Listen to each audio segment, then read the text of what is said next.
अगली क्लास में हम लोग पढ़ चुके हैं ट्रांसपोर्ट ऑफ कार्बन डाइऑक्साइड। घर में जाके तुम लोग पढ़े थे, पढ़ा था? कहीं कोई दिक्कत लगा?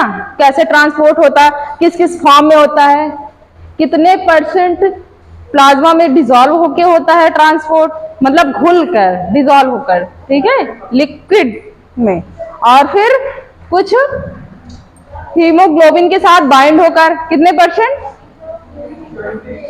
20 से 25, इसके बीच में, यानी 23 भी हो सकता है, इसी के बीच में प्लाज्मा में डिसॉल्व, उसमें हीमोग्लोबिन के साथ बाइंड होकर ट्रांसपोर्ट होता है। उसके बाद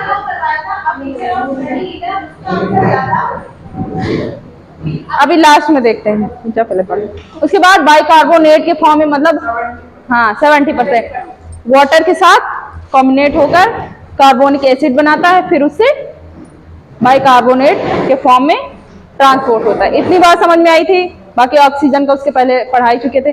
आज हम लोग देखेंगे रेगुलेशन ऑफ रेस्पिरेशन, मतलब कि हमारी बॉडी कैसे कंट्रोल करती है।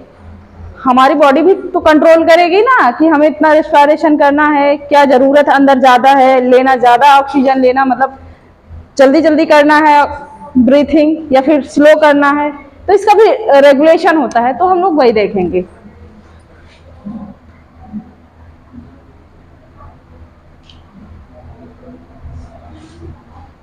रेगुलेशन ऑफ रेस्पिरेशन,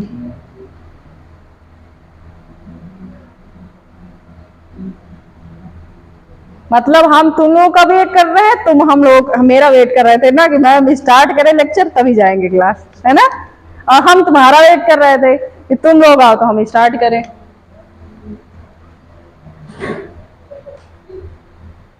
इतनी बात सबको समझ में आई?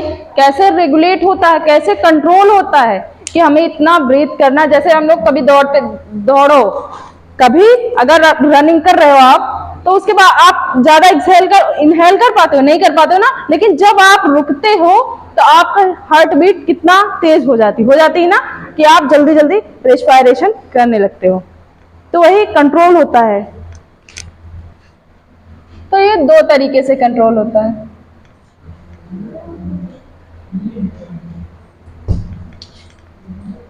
एक होता है न्यूरल कंट्रोल,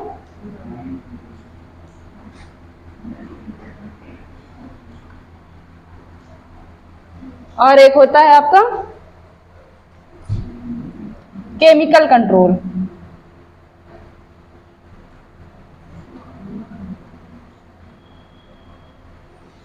बात समझ में आई? एक आपका है न्यूरल कंट्रोल। न्यूरल से आपको क्या समझ में आ रहा? न्यूरल से कुछ समझ में आ रहा ना? न्यूरल नर्वस सिस्टम कंट्रोल कर रहा, इसका मतलब नर्वस सिस्टम कंट्रोल। केमिकल से समझ में आ रहा, कुछ केमिकल्स होंगे जो कि हमारे रेस्पिरेशन के को रेगुलेट करते हैं, मीन्स कंट्रोल करते हैं। इतना समझ में आया? तो ये जो न्यूरल कंट्रोल होता है,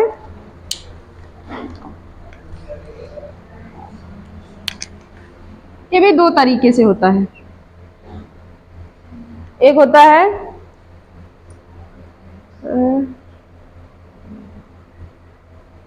रेस्पिरेटरी रिदम सेंटर,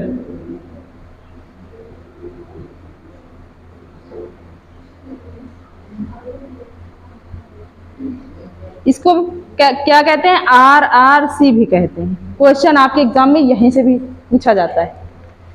जो न्यूरल कंट्रोल है कौन करता है? सबसे मेन यही है, और इसकी पोजीशन ये कहां पर होता है? ये आपके ब्रेन के हाइंड रीजन। ब्रेन के भी 3 रीजन होते हैं, 4 रीजन, मिड और पीछे हाइंड। तो जो हाइंड रीजन है उसमें मेडुला ऑब्लोंगाटा, क्या? मेडुला ऑब्लोंगाटा, जहां पर ये लोकेटेड है।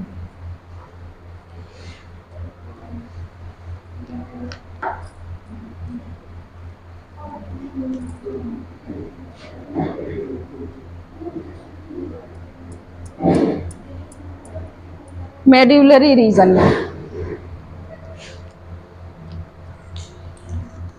इसके बाद दूसरा आता है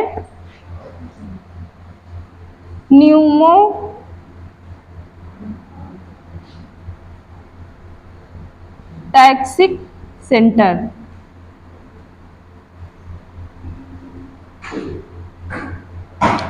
न्यूमोटैक्सिक सेंटर ये कहां पर होती है इसकी पोजीशन? ये पोन्स रीजन में होता है।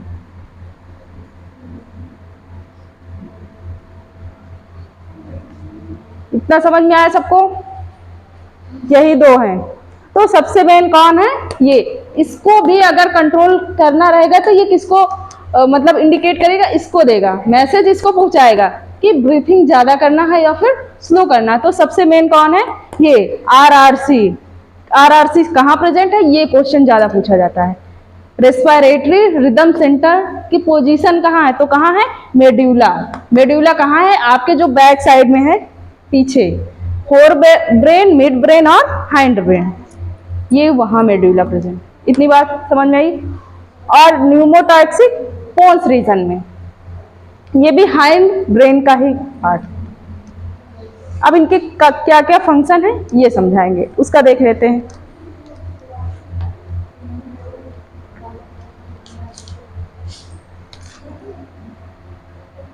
इसमें भी दो हैं, सेंट्रल कीमो रिसेप्टर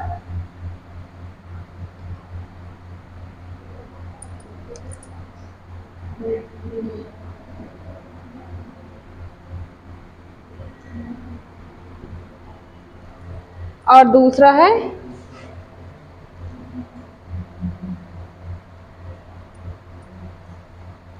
पेरिफेरल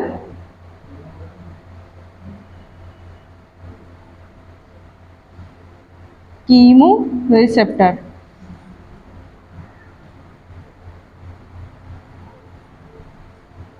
इसमें आप दो की स्टडी करोगे, एक सेंट्रल कीमो रिसेप्टर और एक पेरिफेरल कीमो रिसेप्टर। तो हम एक एक करके इनके बारे में पढ़ेंगे।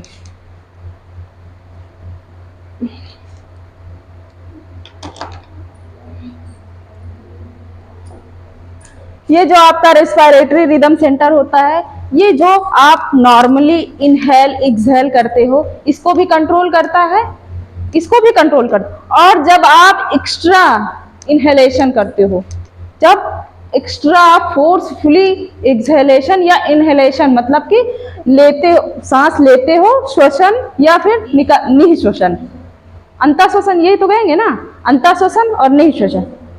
जब ये करेंगे, हिंदी वाली बात बता रहे हैं। हाँ, अंतःश्वसन, बाह्य श्वसन, निःश्वसन भी कहते हैं उसको। ठीक है। जब आप नॉर्मल रेस्पिरेशन करते हो, जब आप नॉर्मल रेस्पिरेशन करते हो या फिर आप फोर्सफुली, मतलब कि सबसे ज्यादा कंट्रोल कौन करेगा? आपका रेस्पिरेटरी रिदम सेंटर। जब उसको भी अगर कंट्रोल करना रहेगा तो वो पहले सबसे मैसेज, जैसे कि आपके ग्लैंड्स में आपने देखा होगा, पिट्यूटरी ग्लैंड को क्या है? मास्टर ग्लैंड है। सबको पूरी बॉडी की जितनी ग्लैंड है वही मैसेज पहुंचाता है, तभी काम कर पाती है कि हाँ ये इस हार्मोन्स को सिक्रीशन करना। लेकिन उसके भी ऊपर कोई है, कौन है? Hypothalamus, master of master gland.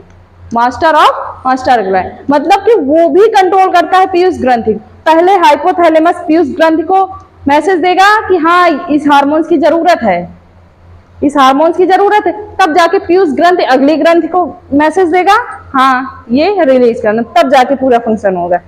तो उसी तरह जब इसको काम करना रहेगा, इसको ये समझो ये मास्टर है, मास्टर समझ के रखते हैं। तो ये क्वेश्चन आता है कि respiratory rhythm centre RRC present कहाँ है? कहाँ है? मेडुला। इसका काम है कि ये नॉर्मल ब्रीथिंग भी करता है और फोर्सफुली ब्रीथिंग को भी कंट्रोल करता है। नॉर्मल को भी कंट्रोल करेगा और फोर्सफुली।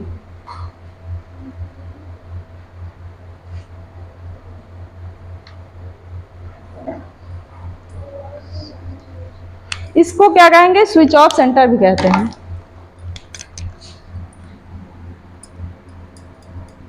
ये कहो दिखे ही ना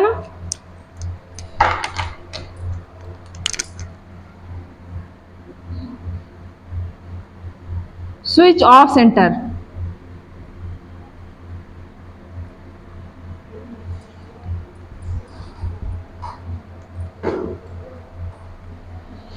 इसको क्या कहते हैं? Switch off centre. क्यों कहते हैं? जैसे मान लो आप भाग रहे हो, रनिंग कर रहे हो, तो आप ज्यादा सांस ले पाओगे? नहीं ले पाओगे। तो ये जो इनहेलेशन है उसको रिड्यूस करता है, इनहेलेशन को रिड्यूस करता है। जब आप भागते हो तो आपका कौन सा काम करता है? न्यूमोटॉक्सिक सेंटर यही काम करता है, कंट्रोल करने का, ब्रीथिंग। जब आप भागते हो ज्यादा सांस नहीं ले पाते हो, लेकिन जब आप रुकते हो तो कितनी जल्दी जल्दी छोड़ते हो ना। तो यही करता है, मतलब कि जब आपकी ब्रीथिंग को रेगुलेट करता है, लेकिन इनहेलेशन के रिड्यूस करता है।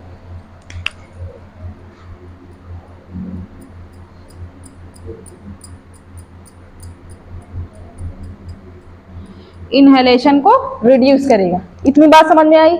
इन दोनों का काम समझ में आया? पीछे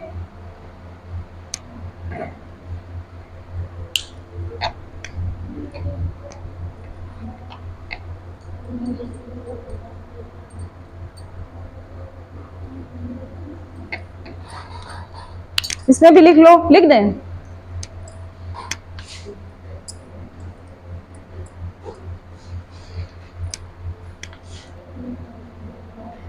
कंट्रोलिंग नॉर्मल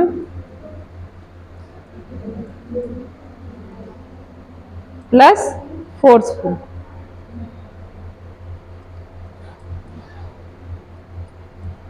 ब्रीथिंग।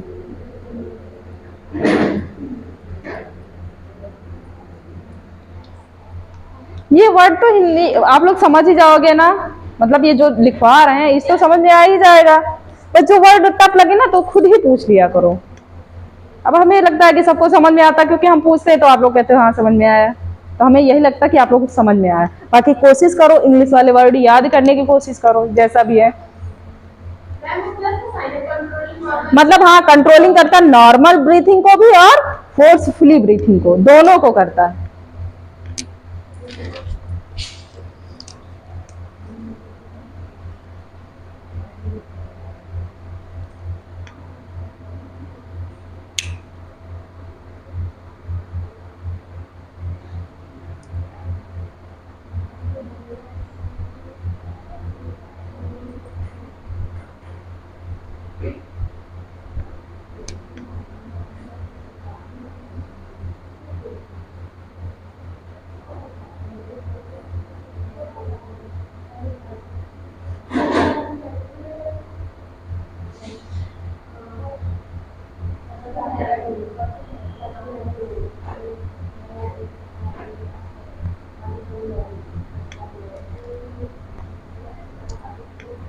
समझ में आया?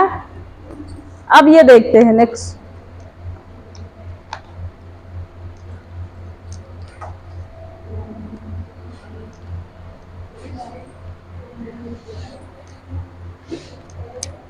इसमें आपका आता है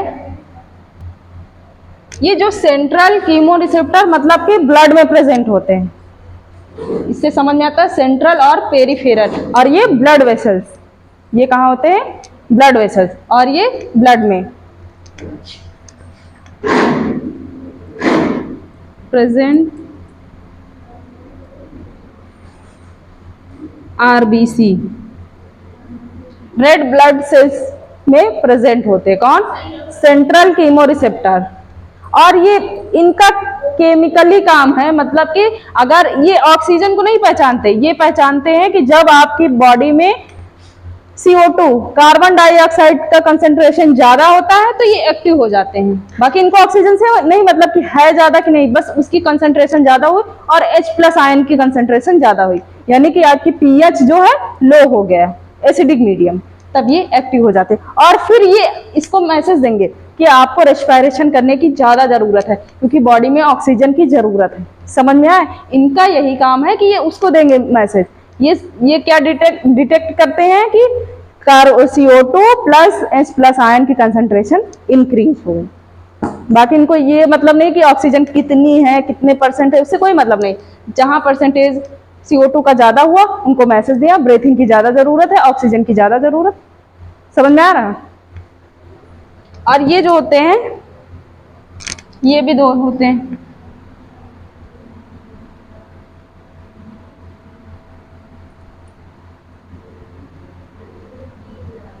टिड बॉडी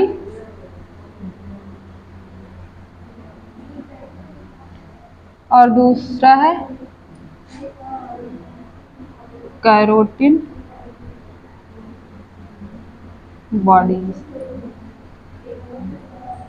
एओर्टा, जो आपका एओर्टा है वहां पर प्रेजेंट होते हैं, और ये कैरोटिड बॉडीज ये ब्लड वेसल्स में प्रेजेंट होते हैं, जो आपके नेक रीजन में है।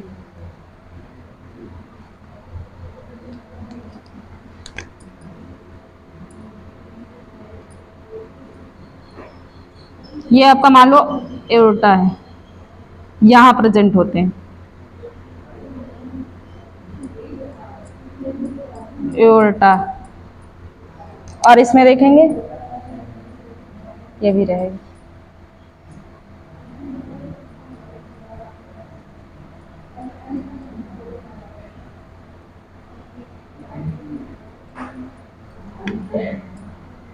ये भी रहेंगे, ये प्रेजेंट।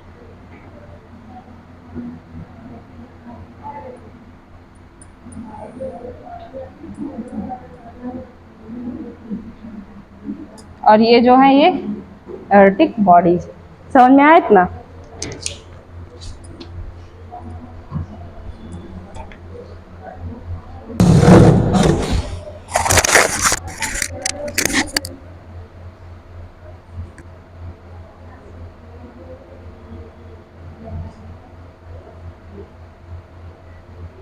ये समझ में आ रहा ना?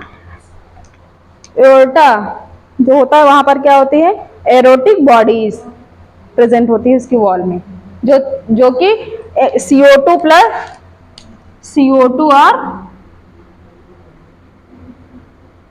H प्लस आयन जब ज्यादा इंक्रीज होता है तब ये सेंसिटिव हो जाती हैं। और कैरोटिड आर्टरी, ये क्या है? कैरोटिड आर्टरी क्या लेके जाती हैं? आर्टरी ऑक्सीजनेटेड ले जाती है ना। और पल्मोनरी आर्टरी क्या ले जाती है? डीऑक्सीजनेटेड। और पल्मोनरी वेन ऑक्सीजन, वहां एक्सेप्शन केस है ना, याद रखना। तो ये ऑक्सीजनेटेड ब्लड लेके जाती है। जहां इसमें CO2 और H प्लस आयन की कंसंट्रेशन ज्यादा हुई, और ये डिटेक्ट कर ले जाता है और फिर बताता है आपके RRC को कि ऑक्सीजन की ज्यादा, मतलब कि ब्रीथिंग की ज्यादा जरूरत है।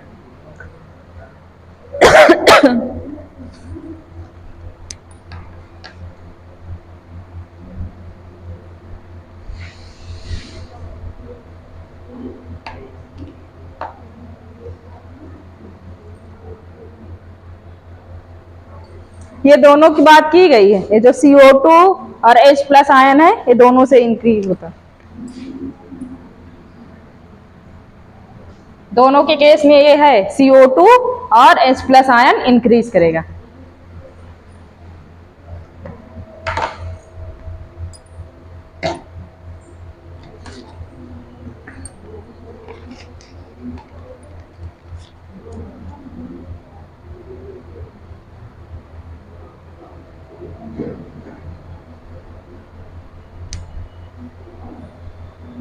इधर पीछे ये बताओ, सीरा को इंग्लिश में क्या कहते हैं? सीरा आपने हिंदी में पढ़ा होगा ना, सीरा धमनी। धमनी को इंग्लिश में क्या कहते हैं?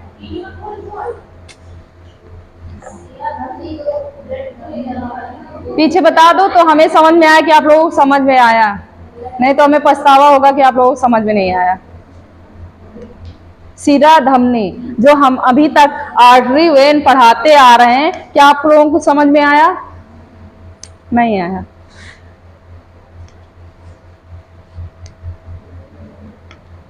बताओ धमनी को क्या, अच्छा यही बताओ, धमनी सिरा किसमें शुद्ध बहता है, किसमें अशुद्ध? चुप रहो, उधर पूछ रहे हैं, सिरा धमनी वाला पूछ रहे हैं भाई, उनको समझ में आया कि नहीं ये हमको देखना है। क्या जी बताओ? धमनी में शुद्ध बहता है और सिरा में अशुद्ध। तो आर्टरी किसको कहते हैं? धमनी को कहते हैं। बताओ फिर, ये तो सब बेकार हो गया फिर।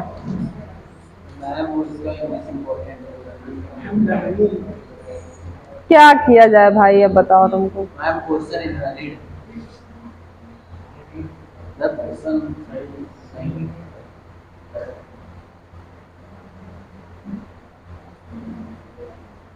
सीटा धमनी इंग्लिश सबकी पढ़ो भाई, अब क्या किया जाए तुम लोगों के साथ।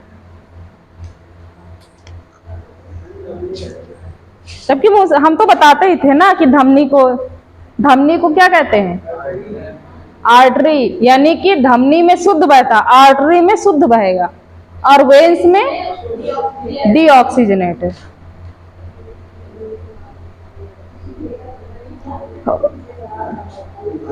इसके बाद इतना समझ में आया सबको इधर। इसके बाद डिसऑर्डर्स देखेंगे, मीन्स हमारे रेस्पिरेटरी सिस्टम में कोई भी कमी आ जाए, डिसबैलेंस हो जाए, मान लो कि लंग्स में कुछ खराब हो जाए, एल्विलाई में, तो उस क्या हो जाए, पंचर, क्या पंचर हो जाएगा, लंग्स। अच्छा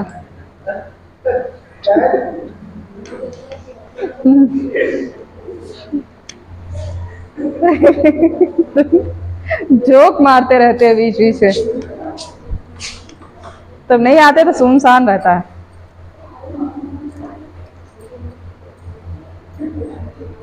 और तुम्हारा मुंडन हो गया, तुमने बताया भी नहीं। और क्या हम लोग पार्टी दे देते। अच्छा कोई चला गया होगा ना, वही मैटर है।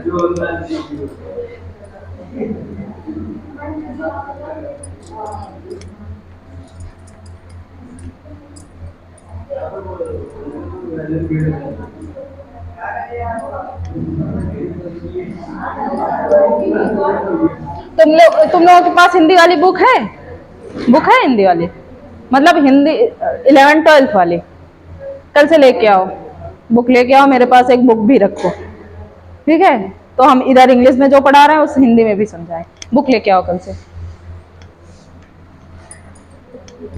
नहीं भाई, जब इतना मेहनत करो आप लोग समझ में नहीं आए तो फिर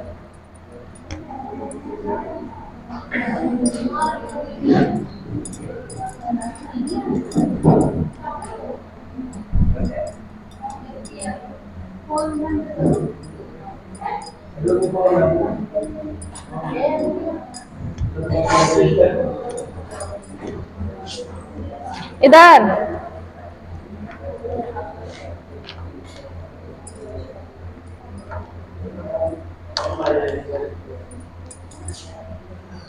हम क्या देखेंगे, डिसऑर्डर,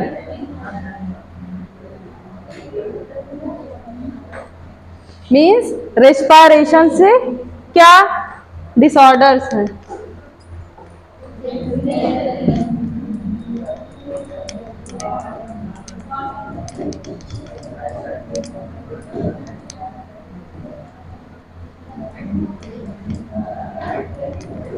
कौन कौन सी बीमारी होगी, कोई बता सकता है। और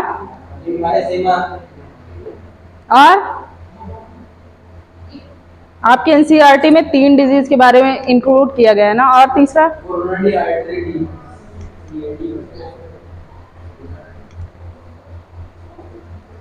बस 3 ही के बारे में पढ़ना है, एक अस्थमा और इम्फाइसिया और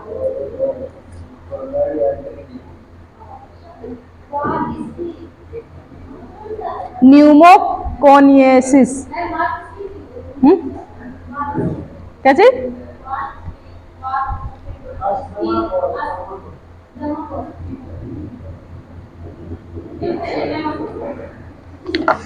हिंदी वाला तुम लोग कंफ्यूज कर दोगे। इम्फाइसीमा और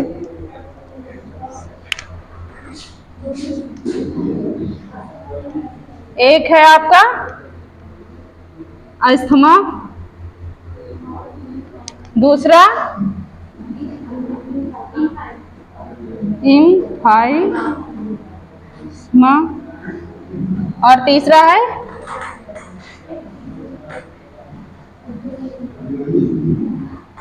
न्यूमो, यही तो है ना, न्यूमोकोनियसिस।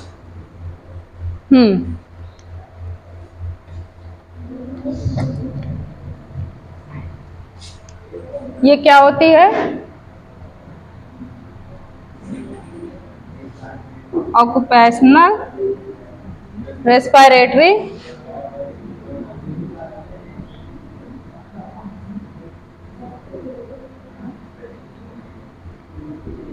डिसऑर्डर।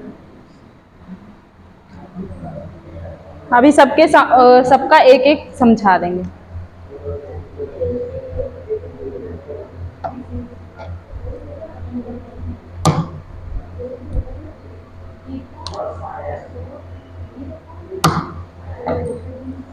अस्थमा में क्या होता है, इधर ध्यान दो आप लोग। एलर्जी, जब एलर्जी हो जाती है तब ये होता है। जैसे बहुत लोगों को बार बार छींकना और इन है, हाँ, तो ये किस कारण होता है? आप उसमें देखा होगा लंग्स का, जब हमने स्ट्रक्चर बनाया था तो उसमें क्या था? ब्रोंकस और ब्रोंकियोल्स।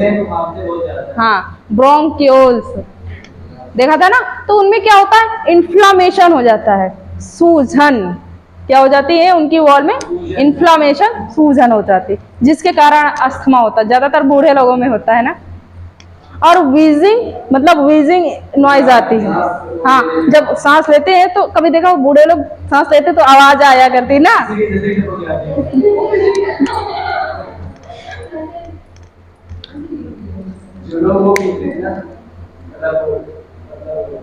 क्या?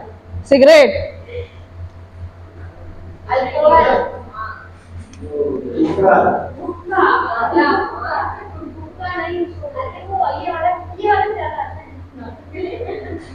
इन्फ्लामेशन इन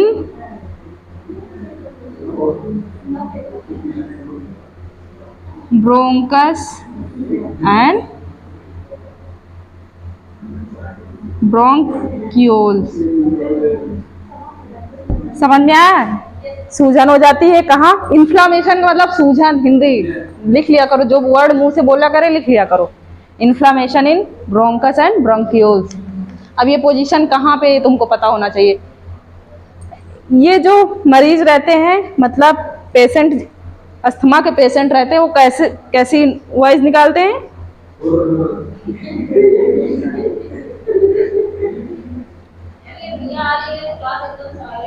वीजिंग नॉइस। कैसी नॉइस निकालते हैं? वीजिंग।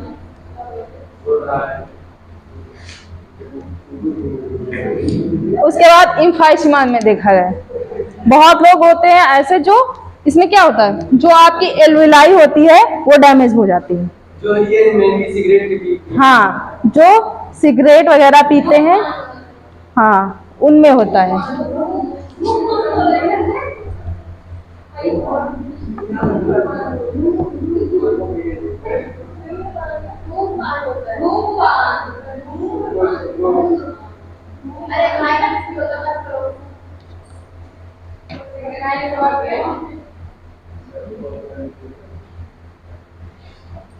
इसमें क्या होता है?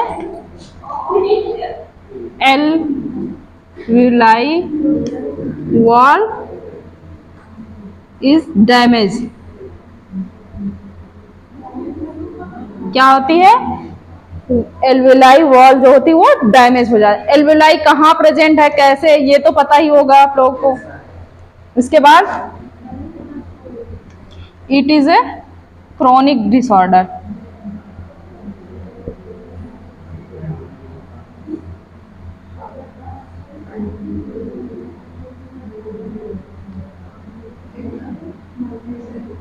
एग्जाम्पल में देखा जाए तो जैसे जो लोग क्या करते हैं,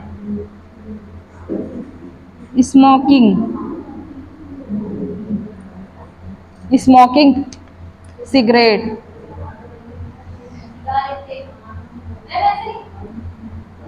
क्या जी? किसकी?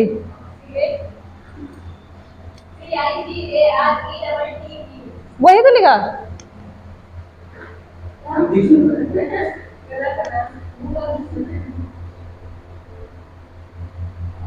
सही है, सही है स्पेलिंग।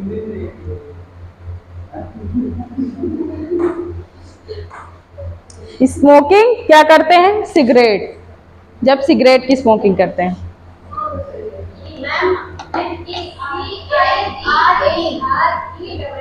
C or cigarette.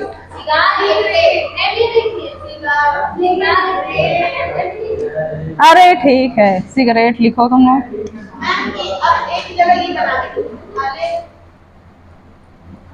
नहीं, सही है जो। अरे तुम लोग सही कर लो, हमने जिस बुक में पढ़ा था वहाँ यही लिखा हुआ था।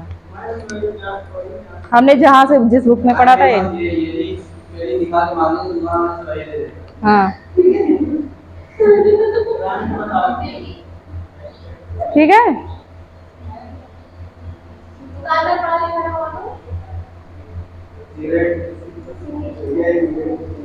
और इसकी बात आती है, न्यूमोकोनियासिस की बात आती है। तो इसमें क्या होता है, आपने देखा होगा जो वर्कर होते हैं, जो पत्थर, हाँ सीमेंट फैक्ट्री है, हाँ कोल माइंस है, वहां पर जो वर्कर काम करते रहते हैं तो उनका क्या होता है, जैसे उसके डस्ट पार्टिकल उड़ते रहते हैं, धुआं वगैरह, जैसे लकड़ी का वो मशीन द्वारा करते हैं तो उसमें तुम एक स्टेप आगे ही रहते हो, समझ में आया? तो उनकी इनके वो जब सांस, इसीलिए देखा होगा आप तो मास्क लगा के करते हैं ना, क्या करते हैं, मास्क लगा लेते हैं। तो उसमें क्या होता है, ये जो उड़ते हैं ये उनके रेस्पिरेटरी ट्रैक में जाकर जम जाते हैं, जिससे उनको ये डिजीज हो जाती है। इतना समझ में आया? ऑक्यूपेशनल रेस्पिरेटरी मतलब कहाँ पाया जाता है रेस्पिरेटरी डिसऑर्डर, ऑक्यूपेशनल।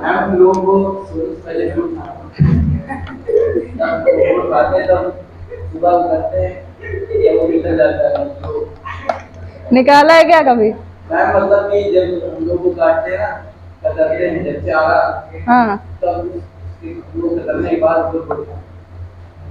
अच्छा उसमें भी उड़ता होगा ना। गेहूं भी कतरते हैं, जो धान का वो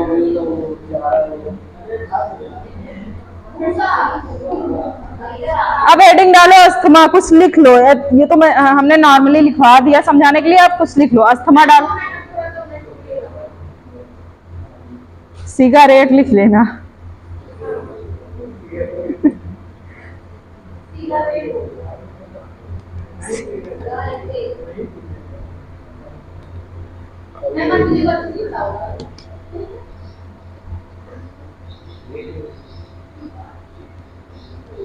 हेडिंग डालो अस्थमा, जल्दी लिखो भाई, टाइम बहुत कम बचा। अस्थमा, इनके बारे में लिख भी लो थोड़ा सा।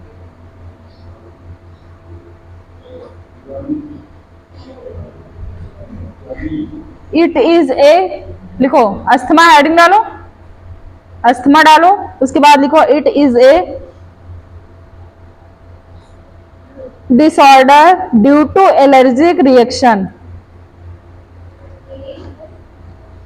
Disorder due to allergic reaction.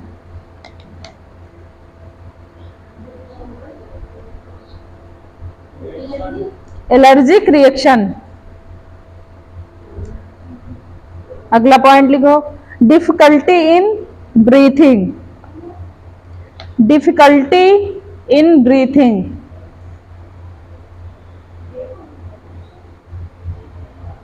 difficulty in breathing due to inflammation in the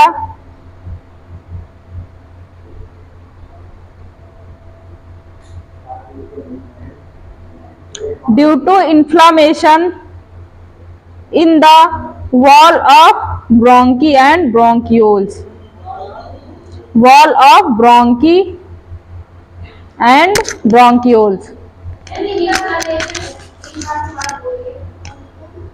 in the wall of bronchi and bronchioles। कहाँ?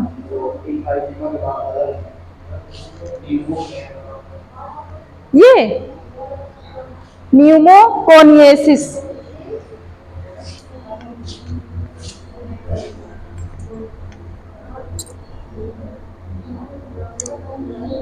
ब्रोंक्योल्स लिखा,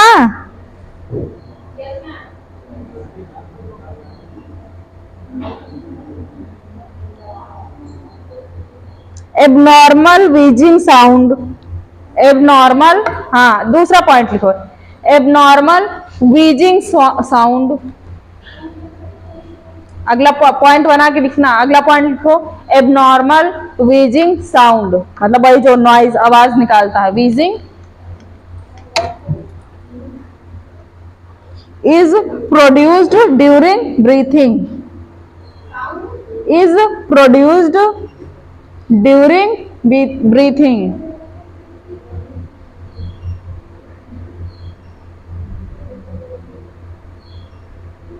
उसके बाद अगली हेडिंग डालो इम्फाइस्मा,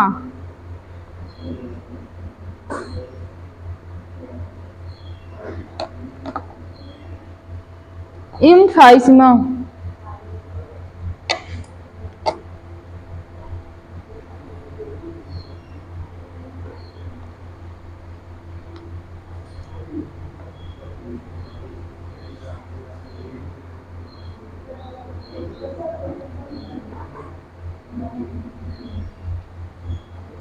एल्विलाई वॉल इज डैमेज्ड, वो तो मैंने लिख ही दिया।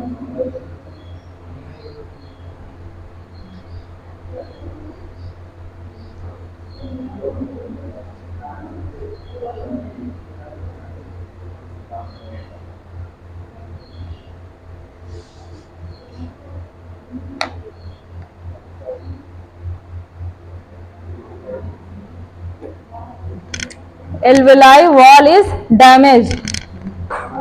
अगला पॉइंट लिखो,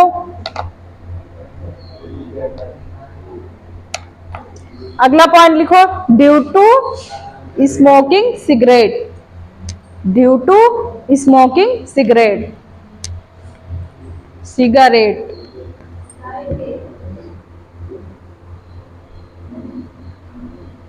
कुछ वर्ड ऐसे रहते हैं ना कि अगर हिंदी में लिखो तो आ लगाना ही, मतलब इंग्लिश में ए लगाना ही पड़ता है, लेकिन हिंदी में लगा सकते हैं, आ की मात्रा लगा देंगे कुछ और ही हो जाएगा।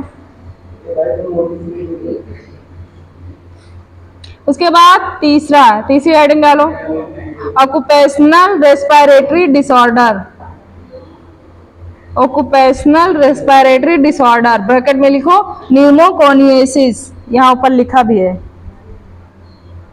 न्यूमोकोनियासिस। इसके अंदर लिख लो पहला पॉइंट,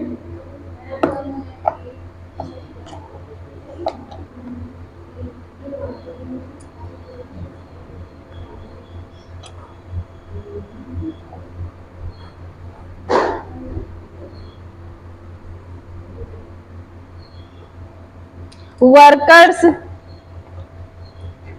देखो workers in coal factories, comma mines,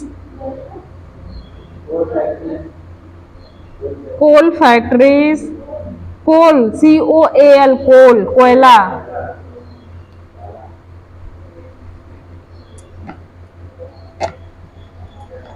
comma stone breaking, stone पत्थर, ब्रेकिंग तोड़ना,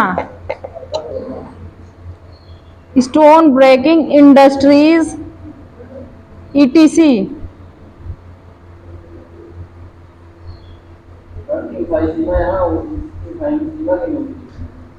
क्या लिखा, वो मैंने लिखा नहीं, उधर लिखना था, लिख लो ना, बोला तो है ना मैंने, लिखा कम इन कांटेक्ट विथ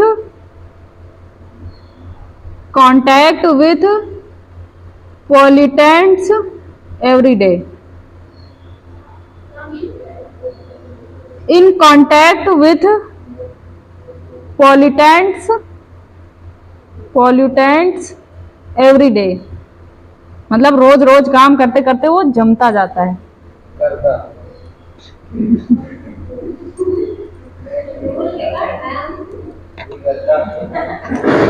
सही बात है। हाँ, डस्ट पार्ट, डस्ट पार्टिकल। उसके बाद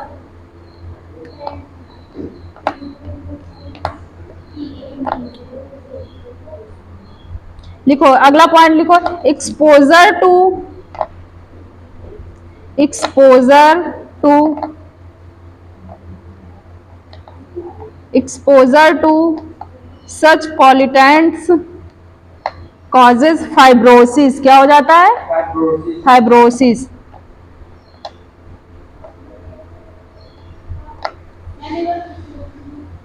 exposure to such pollutants causes fibrosis in upper part of the lungs. Fibrosis in upper parts of the lungs.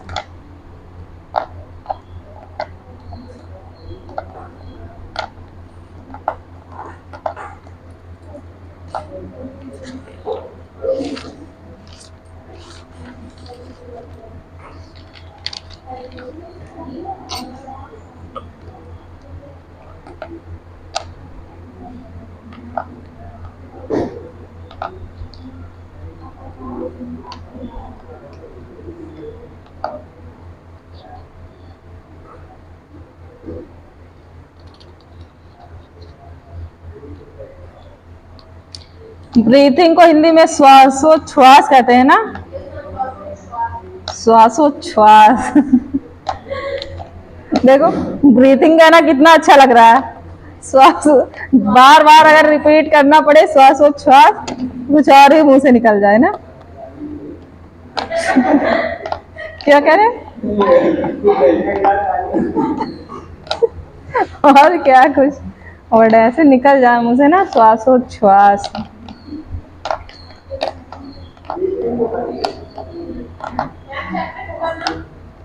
डाइंड। अभी रुक जाओ, थोड़ा सा रिवाइज कर लेते हैं ना, क्या समझ में आया स्टार्टिंग से रिवाइज करो।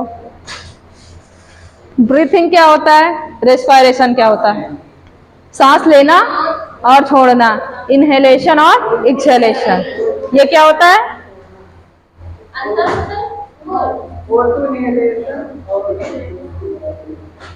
D2 O2 इनहेलेशन लेना। ये चीज समझ में आई? ये किसके अंदर आता है? ब्रीथिंग के अंदर आता है। उसके बाद रेस्पिरेशन क्या है? एक सेलुलर प्रोसेस है ना, रेस्पिरेशन में तो काम खत्म नहीं होता।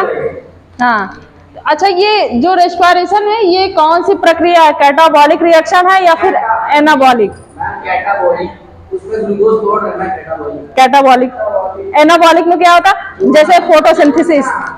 फोटोसिंथेसिस क्या है? एनाबॉलिक। तो ये चीज समझ में आ रहा है ना, कैटाबॉलिक रिएक्शन। हिंदी में क्या कहते हैं इसको? कैटाबॉलिक हिंदी में, अरे याद था, अंतः कुछ ऐसे ही कुछ नहीं है, यही है। नहीं, हिंदी वर्ड पूछ रहे, सिलेबस में तो नहीं है, लेकिन समझ में आना चाहिए ना, इन लोगों को हिंदी वाला वर्ड आता है।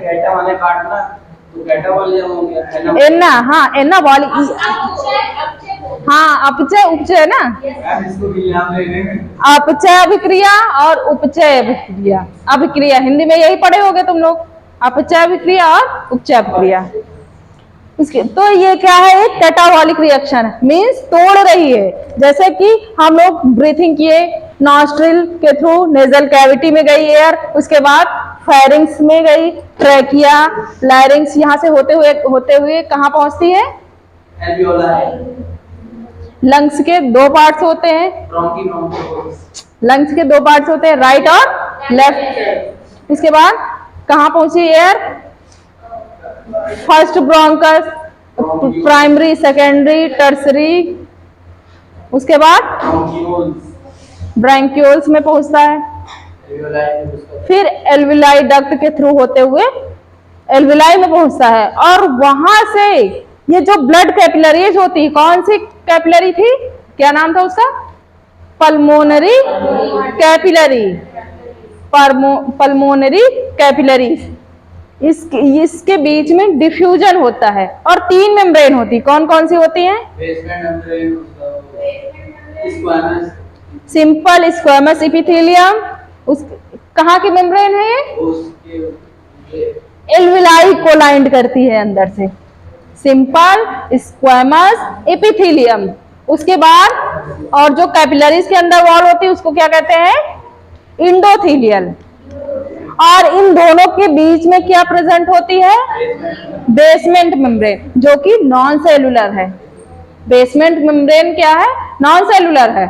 और ये जो इंडोथीलियल और सिंपल स्क्वामस, ये सेलुलर मेम्ब्रेन। ये क्वेश्चन आपके एग्जाम में पूछा भी जाता है और मैंने लिखवाया भी है। इतनी बात समझ में आई, बात इतनी खत्म हुई। यहाँ पर सिंपल डिफ्यूजन, हाँ ए सेलुलर, और ये दोनों सेलुलर मेम्ब्रेन है। इतनी बात समझ में आई। यहाँ पर डिफ्यूजन हुआ, यहाँ ट्रांसपोर्ट हुआ ऑक्सीजन O2 और CO2 का। पार्शियल प्रेशर कितना होता है, एल्विलाई में कितना होता है, पार्शियल प्रेशर एल्विलाई में ऑक्सीजन और कार्बन डाइऑक्साइड का कितना होता है, ये बताइए आप लोग। ऑक्सीजन का कितना होता है, पार्शियल प्रेशर हाँ ऑक्सीजन का एल्विलाई के अंदर यानी लंग्स के अंदर कितना होगा, कम होगा। मतलब सांस ले रहे हो, ऑक्सीजन आ रही, तो कम कैसे होगा, O2 की बात हो रही, O2। देखो हाई से लो की तरफ जाता है, हाई प्रेशर से लो प्रेशर की तरफ जाता है। तो एटमॉस्फेयर में कितना था, 159 था पार्शियल प्रेशर O2 का। उसके बाद एल्विलाई के अंदर गया, एल्विलाई में कितना पार्शियल प्रेशर था, 104, 104। उसके बाद वहां से कहां आया, आर्टरी, वहां कितना हुआ,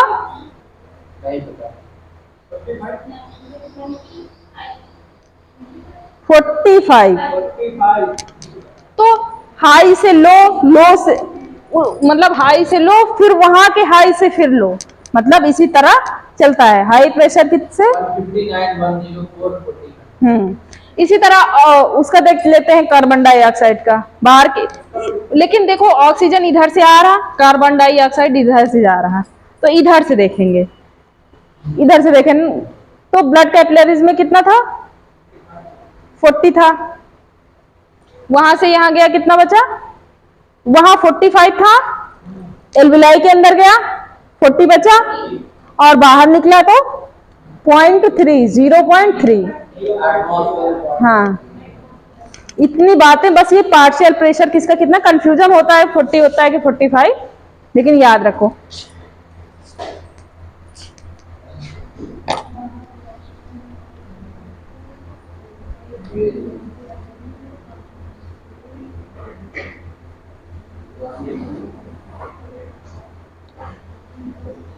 अच्छा कुछ आर्टिफिशियल ब्रीथिंग भी कराई जाती है ना,